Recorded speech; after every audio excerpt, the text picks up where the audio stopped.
ഇത് ഈ കാണുന്ന ഐറ്റം കണ്ടിട്ട് വല്ലതും മനസ്സിലായ? ഇതിൻ്റെ ട്രേ കണ്ടപ്പോഴാണ് മനസ്സിലായത് ഇതെന്തോ ഒരു മുട്ടയാണ്. അപ്പോൾ നമ്മളിന്ന് വന്നേക്കുന്നത് ഇവിടെ ഒരു ഫിലിപ്പിനോ റെസ്റ്റോറൻറ്റിലാണ്. ഇത് ഈ കാണുന്ന മുട്ടയെ പെയിൻ്റ് അടിച്ച് വെച്ചേക്കുന്നതിന് പറയുന്നതാണ് സോൾട്ടഡ് എഗ്. ഈ സോൾട്ടഡ് എഗ് ഉണ്ടാക്കുന്നത് എങ്ങനെയാണെന്ന് പറഞ്ഞാൽ വെള്ളം നന്നായിട്ട് തിളപ്പിച്ചിട്ട് അതിലേക്ക് സോൾട്ട് ആഡ് ചെയ്യും. അതിലേക്ക് പച്ചയായിട്ടുള്ള താറാവ് മുട്ട സോക്ക് ചെയ്ത് വെക്കും. 2 ആഴ്ച കഴിയുമ്പോഴത്തേക്കും ഇവരതെടുത്ത് ബോയിൽ ചെയ്തിട്ട് ചോപ്പ് ചെയ്ത തക്കാളിയുടെയും ഒനിയൻ്റെയും കൂടെ ഇട്ടിട്ട് ഇങ്ങനെ ക്രഷ് ചെയ്യും. നോർമൽ എഗ്ഗിൽ നിന്ന് തിരിച്ചറിയാൻ വേണ്ടിയിട്ടാണ് ഈ സോൾട്ടഡ് എഗ്ഗിനെ ഇവർ കളർ ചെയ്യുന്നത്. ഇന്ന് ഞങ്ങളിവിടെ ലഞ്ച് കഴിക്കാനാണ് വന്നേക്കുന്നത്. മെനു കാർഡ് എടുത്ത് തിരിച്ചും മറിച്ച് നോക്കിയിട്ട് എനിക്ക് അതിനകത്തൊന്നും മനസ്സിലാവുന്നില്ല. പിന്നെ ഞാൻ പോയത് എൻ്റെ ഫ്രണ്ടിൻ്റെ കൂടെയാണ്. അപ്പോൾ അത് കാരണം പുള്ളി ആ മെനു കാർഡ് എടുത്തിട്ട് നമുക്ക് നല്ല വെറൈറ്റി ഐറ്റം തന്നെ പിടിക്കാമെന്നും പറഞ്ഞ് 2 സാധനം ഓർഡർ ചെയ്ത്. ചിക്കൻ അഡോബോയും ബീഫ് ബോപ്പീസുമാണ്. മീറ്റ്, ലങ്സ്, ഹാർട്ട്, ലിവർ ഇതെല്ലാം കൂടെ ചോപ്പ് ചെയ്തിട്ട് പെപ്പറൊക്കെ ഇട്ടിട്ടുള്ള ഒരു ഫ്രൈ ആണ് ബീഫ് ബോപ്പീസ്.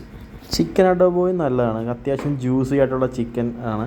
പിന്നെ അതിൻ്റെ മെയിൻ കണ്ടൻറ്റ് എന്ന് പറയുന്നത് സോയാ സോസും വിനെഗറും പൊട്ടറ്റോയുമാണ്.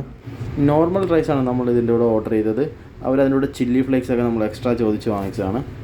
അതുപോലെ എക്സ്ട്രാ റൈസ് വേണമെങ്കിൽ നമ്മൾ അതിന് പേ ചെയ്യുകയും വേണം എക്സ്ട്രാ റൈസിന്. ആദ്യം സ്പൂണിലൊക്കെ കഴിച്ചു തുടങ്ങിയെങ്കിലും പിന്നീട് വിശപ്പിൻ്റെ വിളി വന്നപ്പോഴത്തേക്ക് സ്പൂണൊക്കെ അങ്ങ് സൈഡിലേക്ക് മാറ്റി വെച്ചിട്ട് നിസ്സാര സമയം കൊണ്ട് പ്ലേറ്റ് ഞങ്ങളിതേ കാലിയാക്കി.